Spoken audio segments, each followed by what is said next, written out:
آج کے عدالتی فیصلے نے آنکھیں کھول کے رکھ دی ہیں سامنے. اور بار بار میں یہ اتنی تمید میں اس لیے باندھ رہا ہوں کہ آپ سب نے یہ بات دیکھی کہ دیکھیں اس پاکستان میں جب سے اس جماعت کی انڈکشن ہوئی ہے نیشنل پالیٹکس میں، تو ایک بدتمیزی کا کلچر انٹروڈیوس کرنے والی جماعت آپ کے سامنے ہے.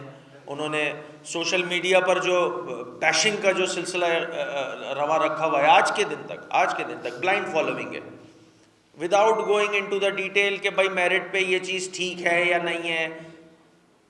غلط کو ٹھیک ثابت کرنا، ٹھیک کو غلط ثابت کرنا، یہ ایک بڑا نارمل سا امپریشن تھا.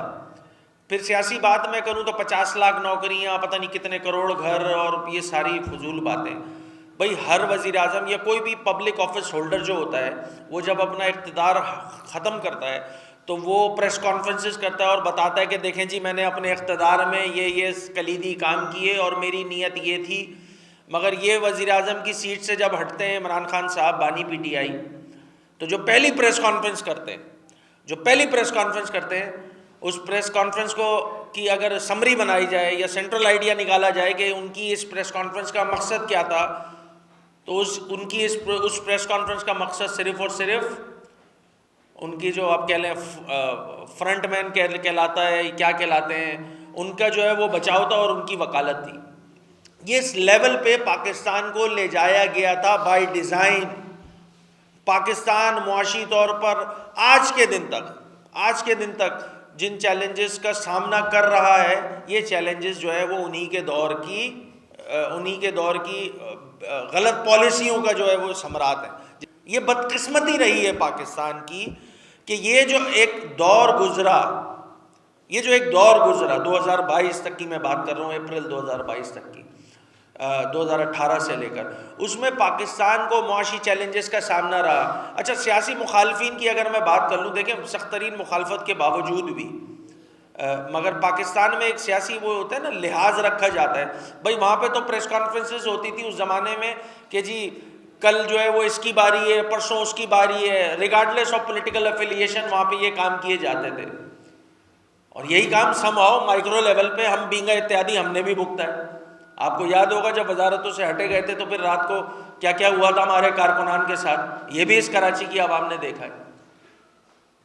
میں اس ڈیٹیل میں جائے بغیر میں صرف ایک بات یہ کہنا چاہتا ہوں اس پریس کانفرنس کے توسط سے کہ دیکھیں مکافات عمل ہے، جو بوگے وہ کاٹنا پڑے گا. آپ نے جو بدنیتی، بد انتظامی، معاشی چیلنجز پاکستان کی سیاست کو نہیں، پاکستان کی ریاست کو جو نقصان پہنچانے کے جو کام کیے، وہ سارے جا کے ایکسپوز ہو گئے اور ہوتے جا رہے ہیں. جیسے جیسے دن گزرتے جا رہے ہیں ہوتے جا رہے ہیں. بنیادی بات یہ ہے کہ دیکھیں ہر وہ شخص، ہر وہ جماعت، ہر وہ گروہ جو ریاست کے ساتھ، ریاستی اداروں کے ساتھ، پاکستان کے ساتھ کھڑا ہے، اور یہ بنیادی نکات پر کسی کو کوئی پرابلم نہیں ہے، اس سے ڈائیلاگ اینڈ ڈسکشن کرنا کوئی مذائقے کی بات نہیں ہے. ایک اچھا عمل ہے یہ. اور دیکھیں at the end of the day کیا کرنا ہے ہمیں. یہاں ممالک کے درمیان جنگیں ہوتی ہیں، آخر میں کیا ہوتا ہے؟ At the end of the day dialogues ہوتے ہیں. ڈائیلاگ میں اگر کوئی جماعت سمجھتی ہے یا کوئی گروہ سمجھتا ہے یا کچھ لوگ سمجھتے ہیں کہ نہیں جناب وہ جو عمل ہوئے تھے اس سے ہمارا کوئی لینا دینا نہیں ہے، اور ہم ایز این اینٹی کوئی گروہ بن کے یا کوئی جماعت بن کے ہم کام کرنا چاہتے ہیں، تو پاکستان میں سیاست کرنا ہر کا جمہوری حق ہے، اس کو ملنا چاہیے. اور اگر یہ مذاکرات اللہ کرے کامیاب ہو، پاکستان پروگریس کرے، فلرش کرے. دیکھیں پاکستان جس معاشی دلدل سے نکل رہا ہے اس میں اس قسم کی فینٹیسی کا متحمل نہیں ہو سکتا جس قسم کی فینٹیسی چاہ رہے ہیں کچھ سیاسی مخالفین. At the end of the day میں پھر دوبارہ یہ بات کہہ رہا ہوں، پاکستان مقدم ہوگا، ریاست مقدم ہوگی. یہ سارے معاملات حل طلب ان کو انڈر دا ٹیبل یا وہ کہہ لیں انڈر دا امبریلا آف ریاست پاکستان. اگر کوئی ڈائیلاگ اینڈ ڈسکشن کرنا چاہتا ہے تو فبیہا اس کو کرنے کی ضرورت ہے. اور حکومت کو بھی چاہیے کہ اس میں سپورٹ کریں جہاں تک، کیونکہ پاکستان کسی بھی اس طرح کے سیاسی ہم کہہ لیجیے ناہمواری پیدا ہو یا سیاسی مسائل پیدا ہوں، اس کا میرے خیال سے متحمل ہو نہیں سکتا.